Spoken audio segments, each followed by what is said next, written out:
Well, good evening, good afternoon, good morning, good middle of the night, whenever you're watching this program, and welcome to another scintillating episode of Porch Talk. I, of course, am Paul W. Marino, and my compadre here to my left and your right is... Eugene Mike Kalinko. Did you miss us? We've been gone. Oh, really? I thought you were... No, well, never mind. What did you think I was? Did you miss us? We've been gone for so long. Yeah. Months, it seems like. All right, so before we start babbling aimlessly, I want you to take a look at this photo behind us. Now in front of us. Thank you, Joanne. Now, this is the quiz for tonight. And what I want is there are three possible answers to this question. Call in with any one of them and you have bragging rights for the next 2 weeks. Call in with more than one correct answers and you'll be able to do a little happy dance along with your bragging rights. Question 1, where is this house? Or rather, where was it? Question 2, whose house was it?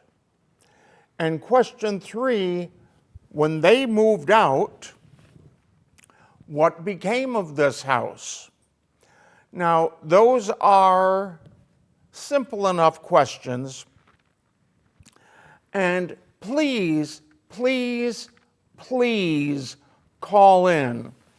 If you think you know the answer, call in. If you don't, but you have a wild guess, just a stab in the dark, call in and give it a try. Interaction with the public is what drives public access television. And we are certainly public access television. So please give us a call and take a guess, or just chat with us for a while, even if it's to beg us to shut up for a while. We won't do it, but we'll be happy to hear from you. All right, so to reiterate, whose house was this? Where was it? And what became of it when those owners moved out? And those are the three questions. Answer any one of them correctly, and you have bragging rights for 2 weeks. Answer more than one correctly, and you can do a little happy dance. Joanne, would you put it behind us again, please? Yeah, you can do a little happy dance. Showing that you really know your local history. And you will be anonymous, and so you won't have to answer to anybody in the public that you were on this show. That's right. All right, so, Eugene, where were we, was it 3 weeks ago? I think 2 months ago. Oh. It's been a while. Oh, yeah, that's right, because I was out of commission. Yeah, and I was in church. Mm-hmm. So... we were talking about Hoosick Tunnel. We had done all that Hoosick Tunnel Praying stuff. for me, I hope. Oh, definitely. Oh, yeah. Light a candle for Paul. And we were talking about Hoosick Tunnel. Fire. All right, so Joanne, would you kindly put the first picture behind us? Thank you. Oh, yes, wonderful. Yes, we have an image. Now, this is Alva Crocker. Before the show, Eugene and I were talking, and he did not conceive of the Hoosick Tunnel. It was actually conceived as a canal project. The Erie Canal had just been completed, and canals were thought to be the wave of the future, and this would have been a great way to get a canal going across the northern part of the state. You talk about wave of the future. The railroad was just coming of age at that time. It was becoming a popular technology. So Yeah, and think that's that was why yeah. the canal project died on the drawing board. And as railroads began proving themselves, I'm tempted to say the Boston and Albany, but I don't think that's right.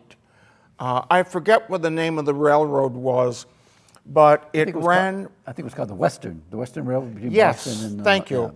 The Western Railroad was established and ran from Boston across the south of the state through Springfield and then into South Berkshire, where it went through some existing passes in the mountain and came out in Albany. I thought it came out. It didn't go through Pittsfield. No, it did not.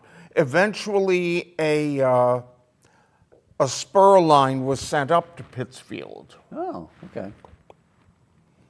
But I think the pass was near Pittsfield.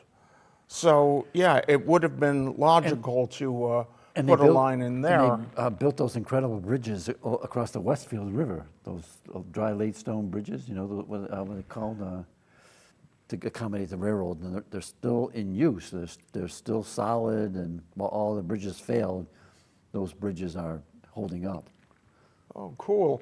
I don't remember seeing any images of those. Oh, they're amazing. I've hiked down there with those bridges, and they're beautiful. They're all dry laid stone. So. Cool. Now, to continue, Alva Crocker wanted a railroad across the north part of Massachusetts because they were not served by the Western Railroad. And when they did send a line up, the prices were exorbitant. And so he established his own railroad. It was the, let me see now. Is this the guy from Fitchburg?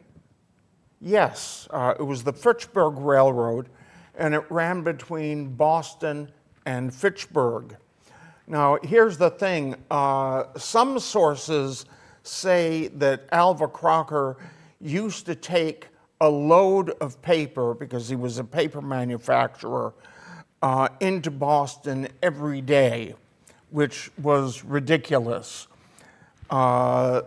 Today, it takes about an hour to drive from Fitchburg to Boston. And in his day, in good weather, it would have taken about 3 hours. So it makes much more sense for him to have taken a load down on the weekend, on Saturday.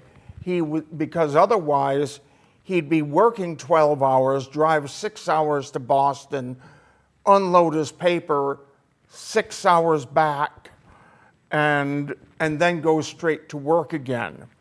Whereas if he went down on Friday night, he would get there, spend the weekend in Boston selling his paper, and then going back, deadheading back to Fitchburg. The Western Railroad's cronies in the state legislature did not like the idea of another railroad because that would compete with the Western. But he wrestled it through and got permission to build his own railroad. And then he began merging with other small railroads until he had a railroad that ran from Boston all the way to Greenfield. And this was I believe it was the Fitchburg and Greenfield. Well, then he wanted to dig a tunnel through Hoosick Mountain. And the place was chosen because that is where the mountain is the thinnest. It's only 4 3/4 miles from one end to the other. But of course, it was going to take money, and Joanna's coming. No, Joanna's not coming. It's just an illusion caused by her walking into the studio. So anyway, they attempted to come up with the money by selling shares in the railroad along its proposed route between Greenfield and Troy. Because the railroad was formed, it was the Troy and Greenfield. Right. And this did not work. They did not sell enough. They had to go to the state, and they got state money. Do you have a timeline? When did they start this? All in the 50s? Unfortunately, not in my head. I think it started. It's like 56 or 57 when they actually started the work on the tunnel, wasn't it? Yeah, that sounds about right. Well, no, because it took 25 years to complete from when they first started. They wasted a lot of money on a grand scale. One of the things they tried was they got a steam-powered drilling machine. It took 9 months to build on site. And what it did was it had a ring of cast iron that ground its way into the mountain. And below that, well, rather inside that, there were drills that drilled in. And then they pulled it back.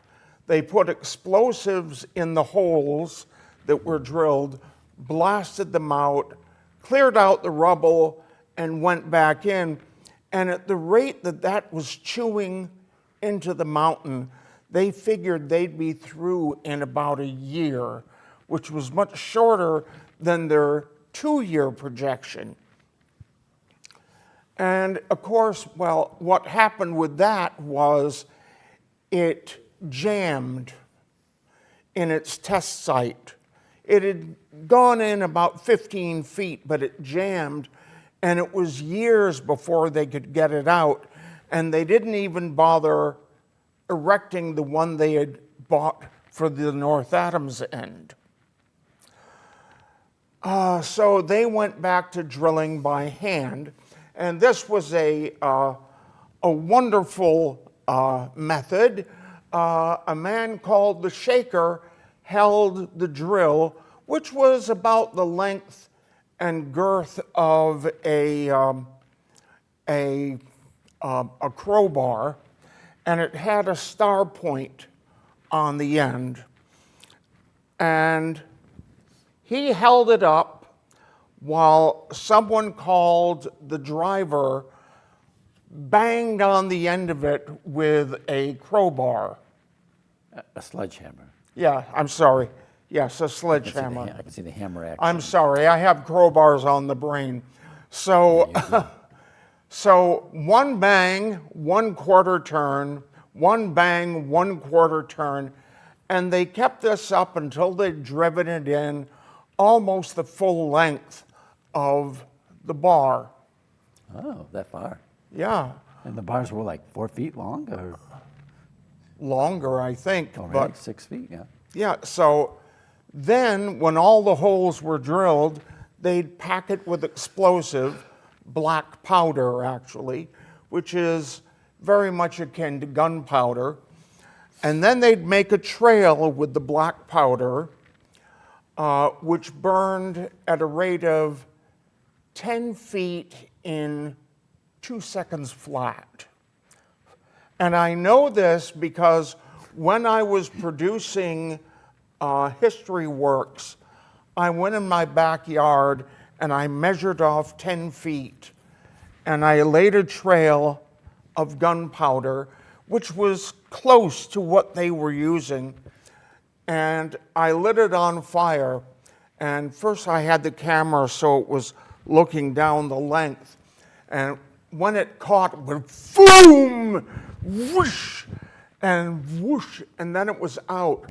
Wow! So then I set up the camera again so that I could watch it burn from the side. Laid down another 10 feet and I was out of gunpowder. Lit it again and you could see it. Yeah, so. I've seen that in cartoons, especially in Roadrunner cartoons. Yeah, and Bugs Bunny. Bugs Bunny. So they laid down the trail, lit it, and ran to get behind the barricades, and kaboom. Now, the trouble was that at the east end, or rather in the east camp, as they called it, the rock is, it's largely quartz and gneiss, which is not at all nice. Yeah, I use that on my website too. It's not at all nice because the black powder could, generally speaking, barely crack it. No So, power. but No power in the powder. That's right. So, and at the east end, it was even worse. I'm sorry, the west end, it was even worse because the president of,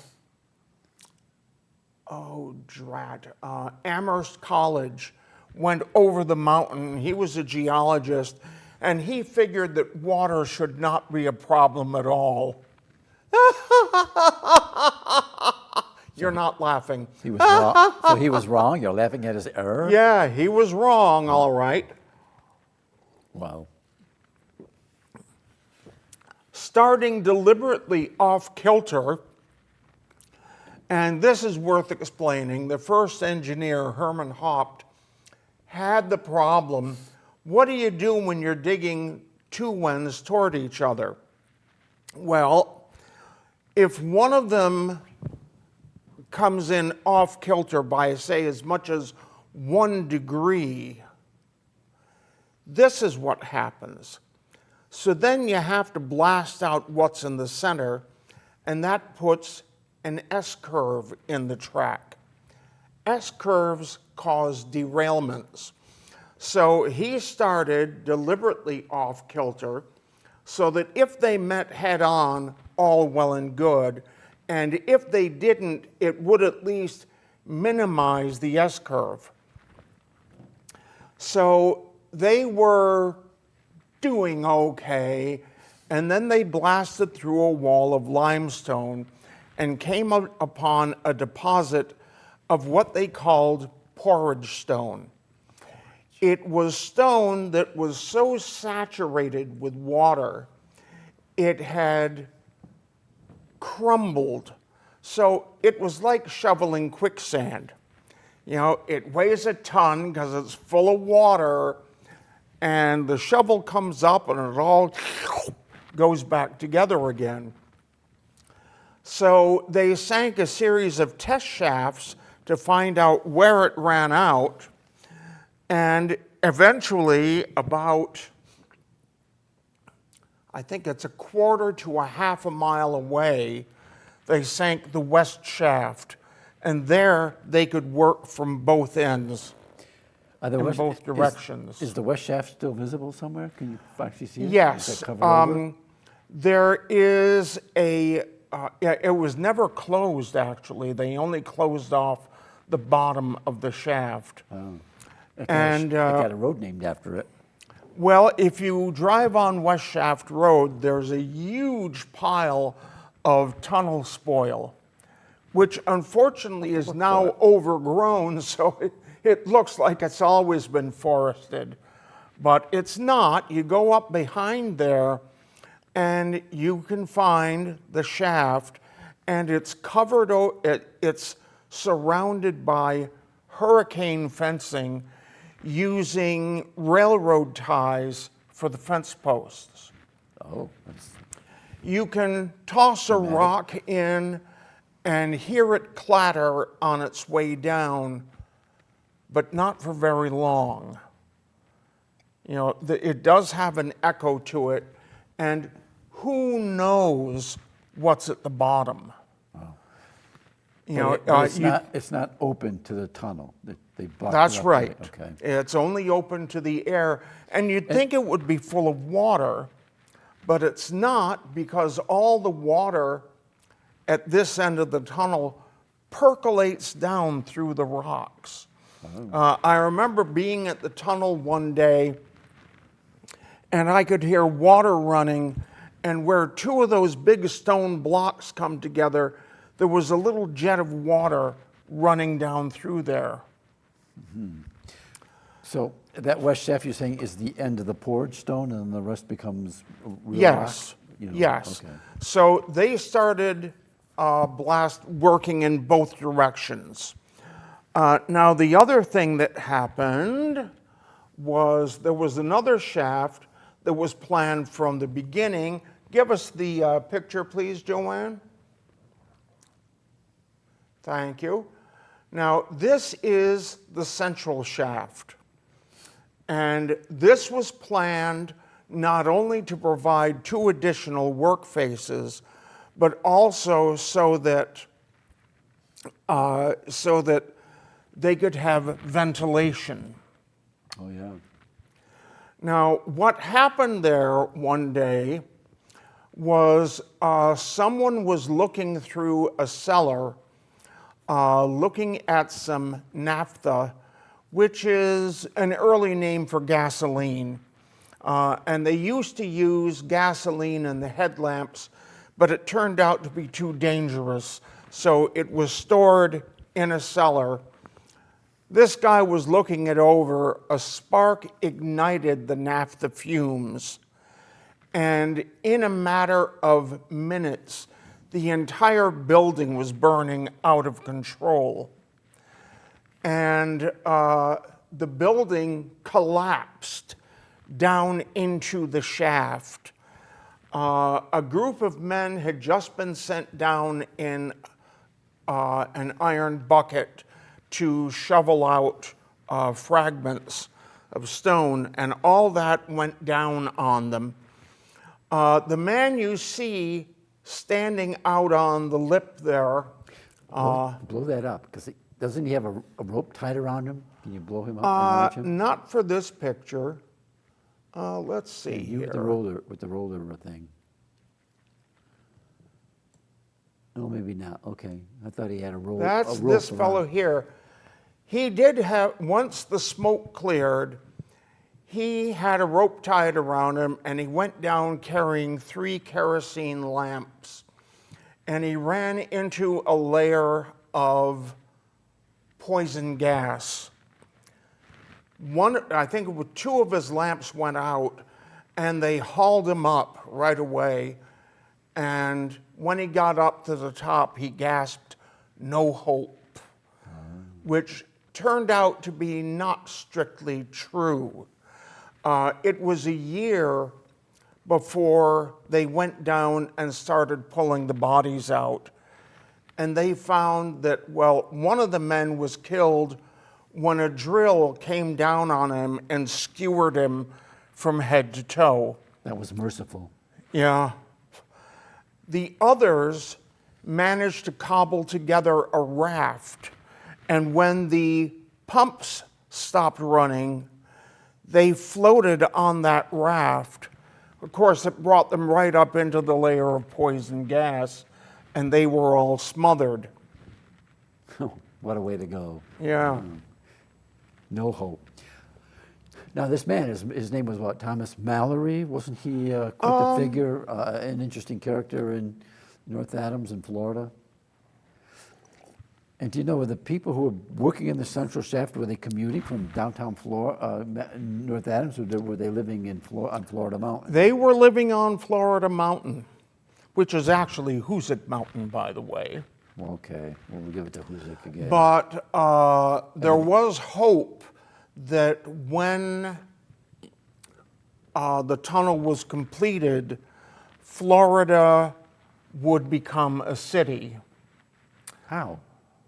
Well, they had all those people living there, but once the tunnel was completed, most of the population drained down the mountain into North Adams or Charlemont? Charlemont. Yes, thank you. No, not Charlemont, Shelburne. Oh, Shelburne Falls, Shelburne, yeah. I love the spectators here, people looking for, the rubberneckers or looking for the dead bodies, like, so. But I expect most of maybe them these were family tunnel members. workers. Maybe their family members were looking for their loved ones. Yeah. That would make sense too. And these guys in the stovepipe hats, they were probably engineers. Management, yeah.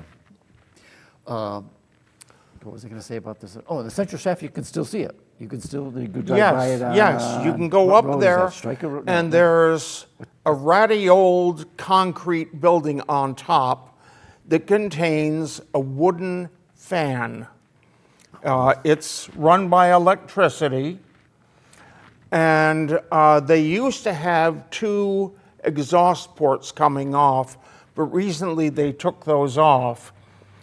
But I've seen it's that covered, thing. surrounded by a chain link fence, and I thought the building was brick. No, you're saying it's No, wood? no, I remember it as concrete. But that thing creates a column of air moving up the tunnel. And Now, ventilates the tunnel. originally, the tunnel had 2 tracks, one for each direction.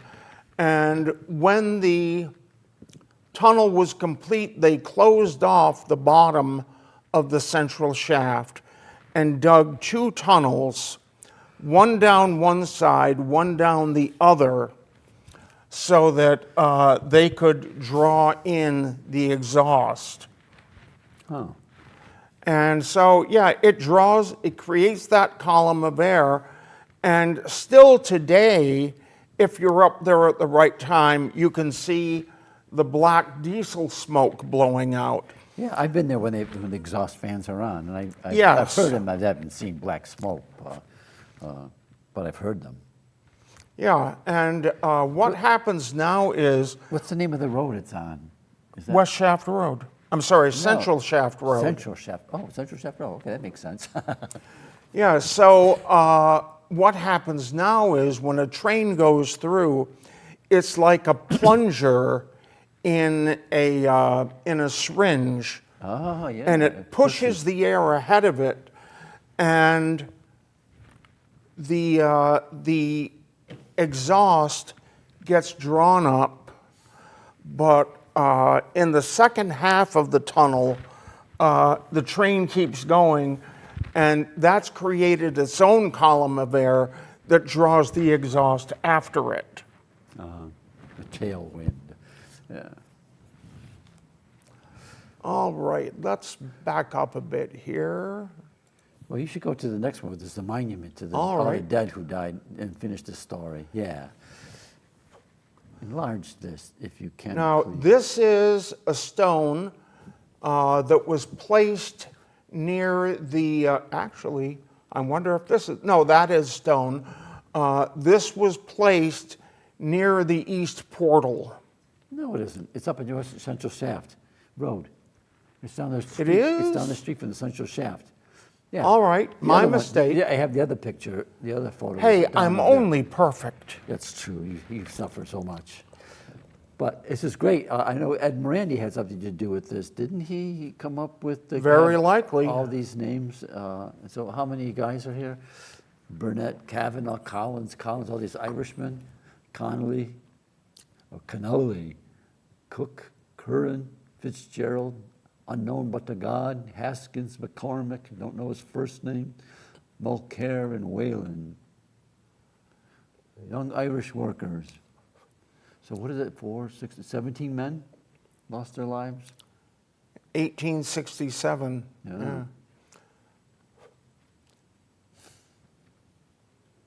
Yeah. Couldn't And check. this is the one At the that's east- by the east east end of the wall. tunnel.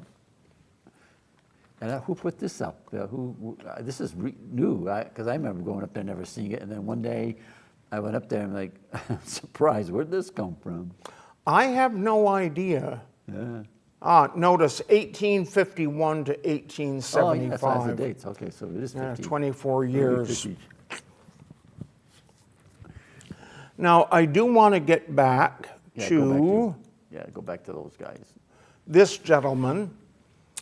This is Dr. Mowbray, who was an English chemist. When he came to America, he actually went to Pennsylvania and used nitroglycerin to open oil wells. And he was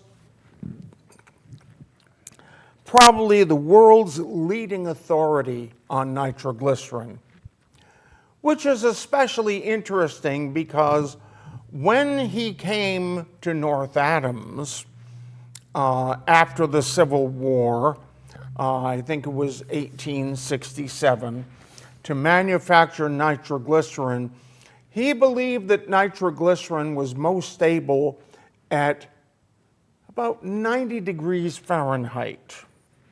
That's warm. Yes, it is. And so there are two stories as to how it was discovered to be stable when frozen. We've heard these stories before, but go ahead. Yeah, the craziest story is he had an employee named Helton Swayze, who was a mild-mannered man, but when he got drunk, all hell was likely to break loose. And so Helton was getting ready to go and pick up his girlfriend and go to a Christmas party up on Florida Mountain when an order came in for a load of nitroglycerin to be delivered to the East Camp by morning. And allegedly, Dr. Mowbray said to him, "You better not tell your young lady what's in the back of the wagon." And off he went, picked up his girlfriend. Now, of course, he must have been going awfully slow, so he wouldn't set off the nitro. And I'm surprised she didn't wonder, why are we going so slow? But they got up on the mountain, they went into the party. Hell got a few warming drinks and got considerably warmed up. And the rough and tumble guys, knowing they can get a rise out of him, started razzing him. And at first he started swearing at them, and as they laughed, then he started throwing things. And about the same time he ran out of things to throw, he remembered he had a whole wagon load of little bottles just the right size for throwing. So he staggered out into the snow, came back with an armful, and started throwing them around and cleared the place out and nothing flat. And someone sent word down to Mowbray that Helton is blowing up the place. So Dr. Mowbray came up the mountain and went in to find Helton asleep on the floor among the slowly thawing bottles of nitroglycerin. Well, this means it's stable when frozen. So, what could he do to reward him? He bought him a drink. Oh. Now, there are people around here who still think that's the true story. It's a good one, though. No, it's not. And we know it's not for several reasons.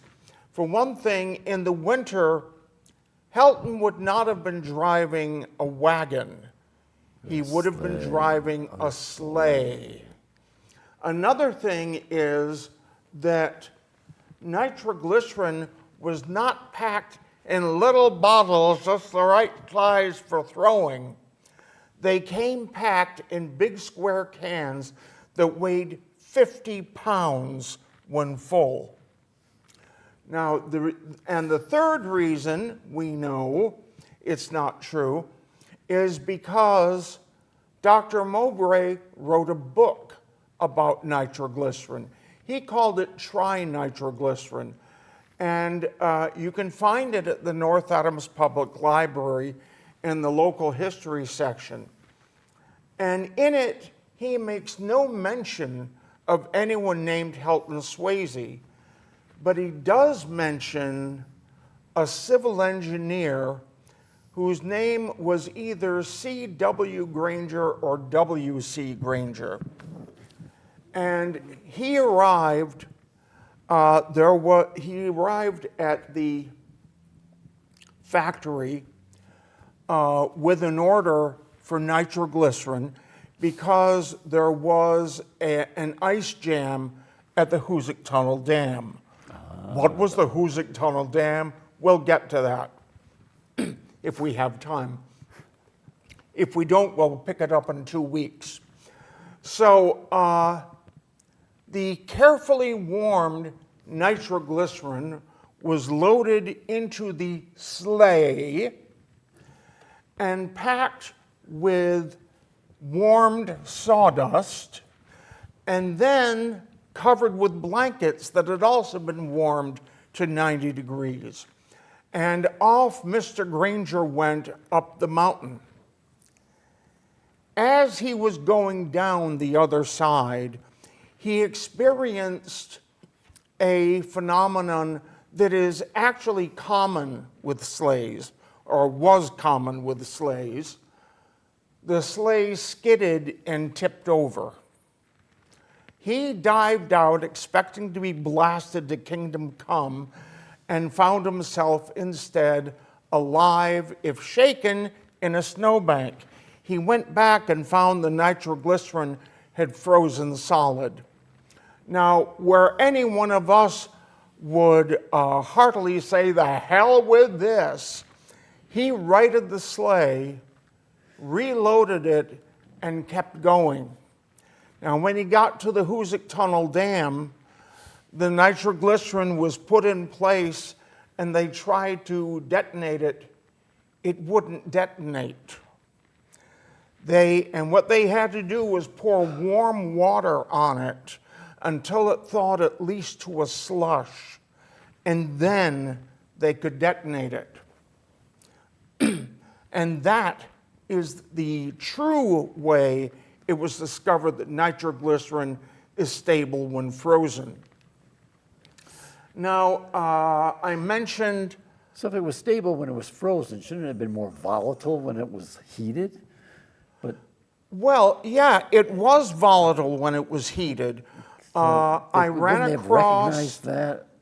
across an interview with someone who worked for him for something like 20 years, but when he saw a lot of his friends get blown up, he got out of the business and took up farming.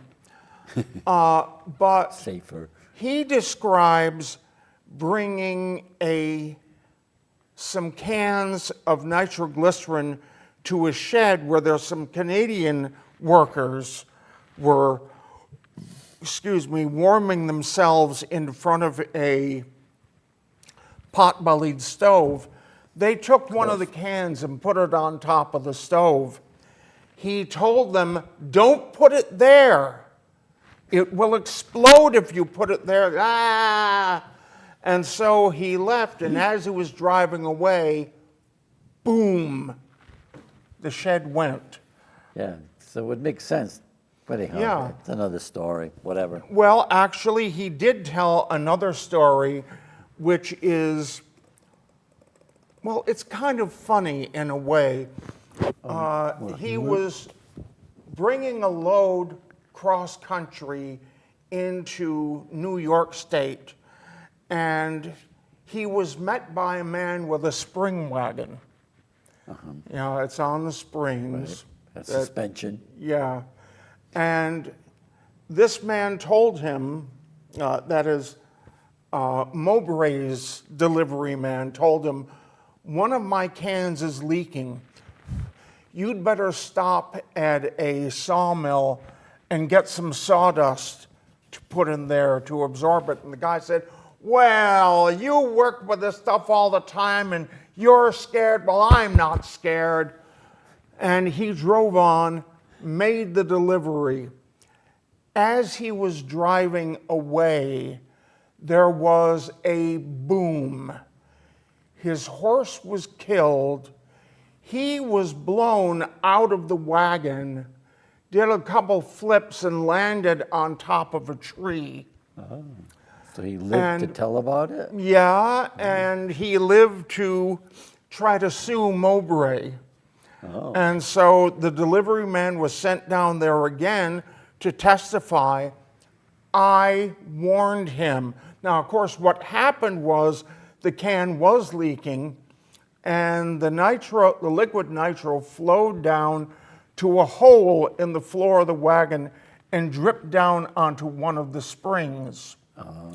So as he was driving away, the spring hit it just right. Kaboom.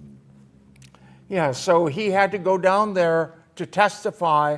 I told him that one of my cans was leaking and he should get some sawdust, and he laughed it off. Where was the OSHA inspector? Oh, he must have been dawdling on the way. Paid off. So what happened after that momentous event at the dam was that the nitroglycerin was frozen before it left the mill. In the winter, no doubt, the nature was allowed to do the work. Right. In the summer, it was frozen the way that you freeze ice cream. Rock salt? Yeah. And rock Ice, salt and rock salt. rock salt, ice, rock salt. And as the salt melts the ice without heating it, it has a chemical change there, and it wicks the warmth away from what's in the can. A little science lesson for us all. Yes.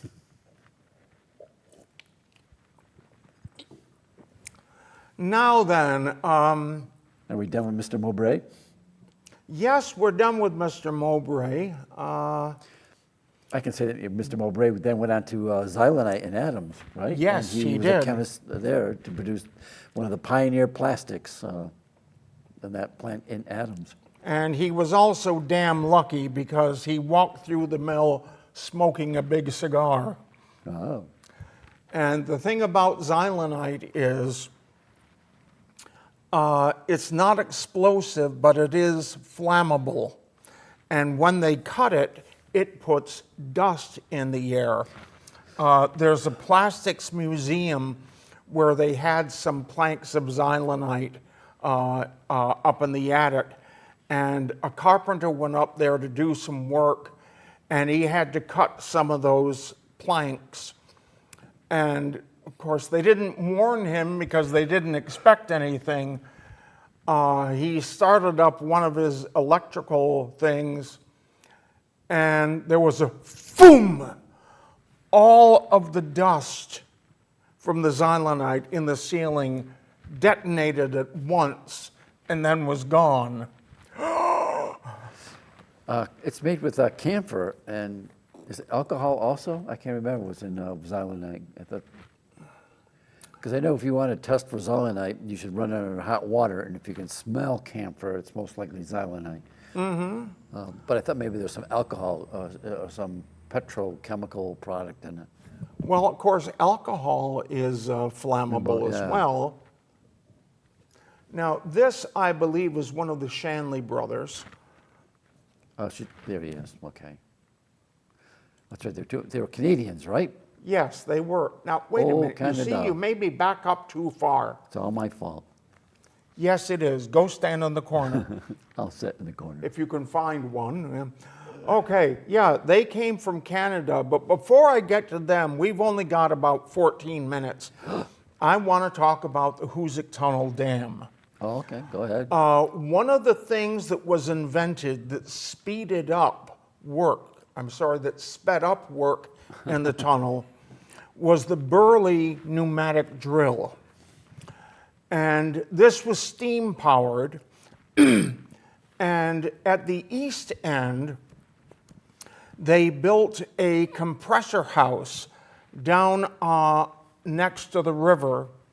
And then they dug like a canal from that, at least half a mile or more upstream to where the Hoosick Tunnel Dam was located. And the dam was built, it was a rock crib dam. They had 2 walls built of heavy wood, and they filled the center with stone. And that raised the water enough so it would run into the reservoir. And that reservoir was what ran 4 generators in the generator shed. And that's what powered the Burley drill. At this end, they probably used a steam generator. Okay, were you positing that there was a turbine, a water turbine that was powering it? No. Yeah. A water turbine originally, Yes. and then they switched over to steam, which probably would have been No. The water turbine was used as long as they were working from the east end. Okay. Up on the mountain, they probably had a steam generator. Okay. And here in North Adams, they probably had a steam generator. Is there any remnants of the reservoir, this dam? Oh, yeah. If you now- walk on, what is that, Hoosick Tunnel Road? Along Well, the yeah, Deerfield if River? you go to the east portal of the Hoosick Tunnel, please do. You can still see where the stone cutting machine was tested. Yeah, I've seen that. And in fact, you can crawl down in there if you have a mind to. But here's what you do. You walk out on the railroad trestle, and there actually is a wooden plank sidewalk. When you get out about to the middle, you look down to your left, and you can see the ruins of the compressor house. Oh, They are still there. It was knocked down. I don't know why, but it seems to me they could have generated electricity there if they wanted to. But I've been on that bridge, not too far. I'm afraid of bridges and I'm afraid of heights. There's no railing on the sides, so. oh, there is on the right side Oh, yeah. when you're going over that. Okay. And it's not really a walkway, it's like a plank. Wasn't Yeah, Yeah. that's what it is. You can also take a rock and drop it down between the ties and watch it plink Right. down below. Now, what you can do is come back off the bridge, go over and climb down the bank to where, and you can climb up onto what's left of the compressor house, and you can see the 4 pits where the turbines were. Oh. Then climb up on the back wall, be extremely careful because it's a sharp drop on either side, but you can get onto the wall of the canal. And my God, I got up there and I thought it was a canal. And follow it all the way to the other end, and you can see some bolts sticking out of the wall where they had a rock crib dam there, and you can see what's left of a sluice gate, where I believe where they let the water in, and go through that, and there's a beautiful little patch that's great for a picnic. And if Bear Swamp is releasing water, you've got a nice little swimming hole there too. But you look down into the water and you can see what's left of the Hoosick Tunnel Dam.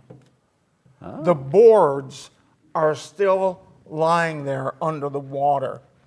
And if you're there in the spring, before the trees start leafing, look across the river and you can see the stone retaining wall where the Hoosick Tunnel Dam connected.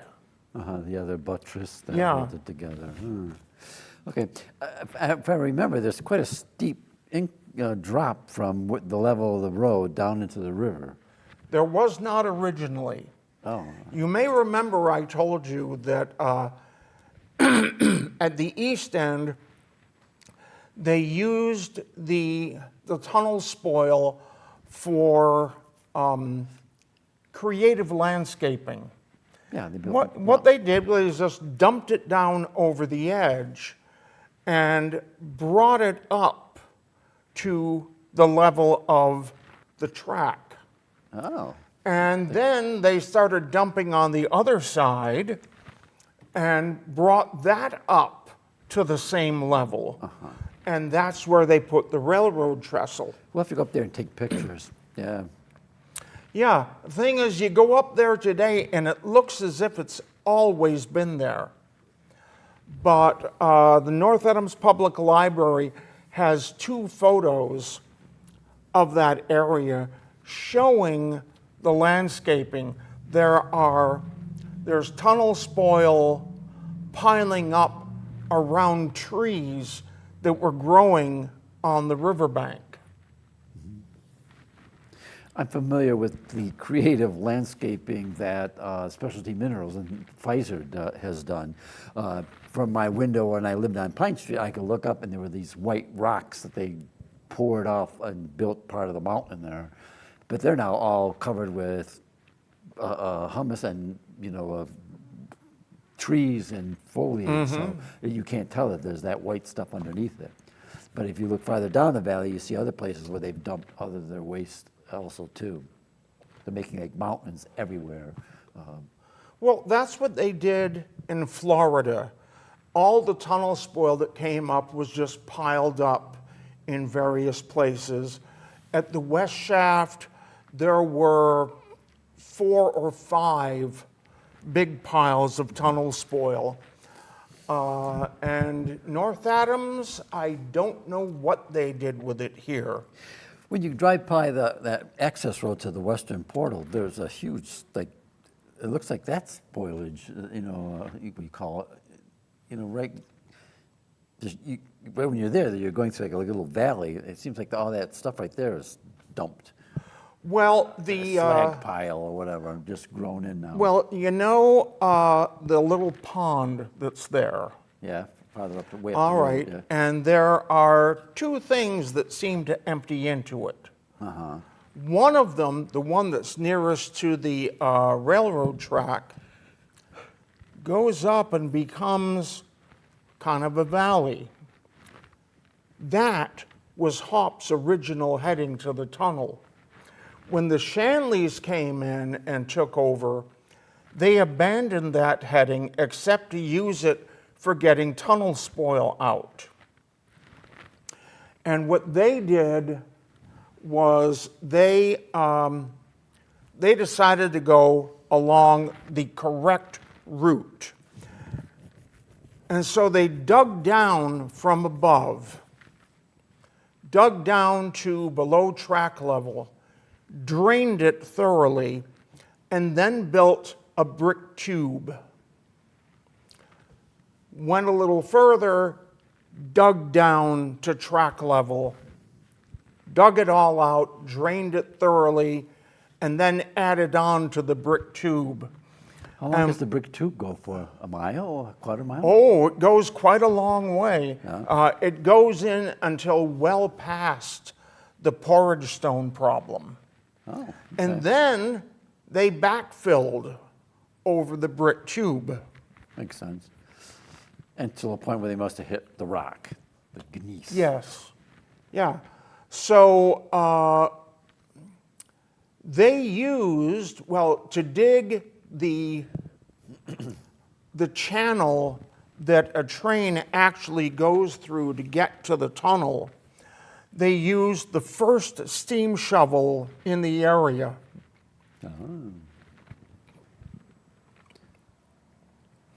All right, we have 4 minutes. 4 minutes. Joanne, let's take another look at the photo there. I am ashamed of all three of you viewers for not calling in about this house. This wonderful old house. This is so obscure, though. How could they even imagine Well, this? Yeah. hey, you never know. There might be somebody Take a guess. who knew I something. didn't know what this was originally. Oh. Well, actually, I did because I was researching someone. This is the Summer Street home of A.C. Houghton. In 1900, and it was right across the street from the original City Hall. Summer Street? Well, no, I think it's right. It was right across from Morris, right across Morris Street. Because Morris Street does not exist anymore. Does Summer Street exist? What's only on maps and in my memory. So this beautiful Second Empire mansion was sold to the YMCA. And it became their very first home, that is a home of their own. Until 1900, they were meeting in ballrooms in various buildings. This gave them a home of their own, and the first thing they did was they added a gymnasium behind it. Anyone who remembers the Y and the old Y and its gym, that is the gym that we're talking about. And I recently noticed on a map that it said it had a tank under it for swimming. Oh. So wait a minute. So this would be like where the Kmart parking lot was. What it was in the Yes. what's the fitness? Planet Fitness would be that parking lot. Planet Fitness is actually further back. Okay, but it'd be the parking lot between. Yeah. Okay. Yeah, Planet when you Fitness come and- up what's left of Summer Street and you pass wait a minute, so the Summer Street is police department, City Hall would have been on your right. And you go a little further and think of Okay. Burger King as being about where City Hall was. This was on the other side of the street from that. So when you're turning up to Burger King and the police station, that's Summer Street, isn't it? Yes. Sort of. Well, okay. So if you keep going straight It's the towards littlest piece left. to St. John's Church, all this is between there and St. John's Church. Okay. Yes. Okay. So we not St. now John's, it's All have Souls. 1 minute. Joanne, there we are. Back again. Bet you missed us, didn't we? Well, there's no reason to take that attitude. It's your own fault for not going to target practice. So, thank you very much for coming, Eugene. Thanks for having me. I'm glad about Joanne, pictures. thank you for directing. You're wonderful. And Thank you, we will Joanne. see you in 2 weeks here on Porch Porch Talk Talks. when we continue with our discussion of the Hoosick Tunnel. Have a wonderful evening.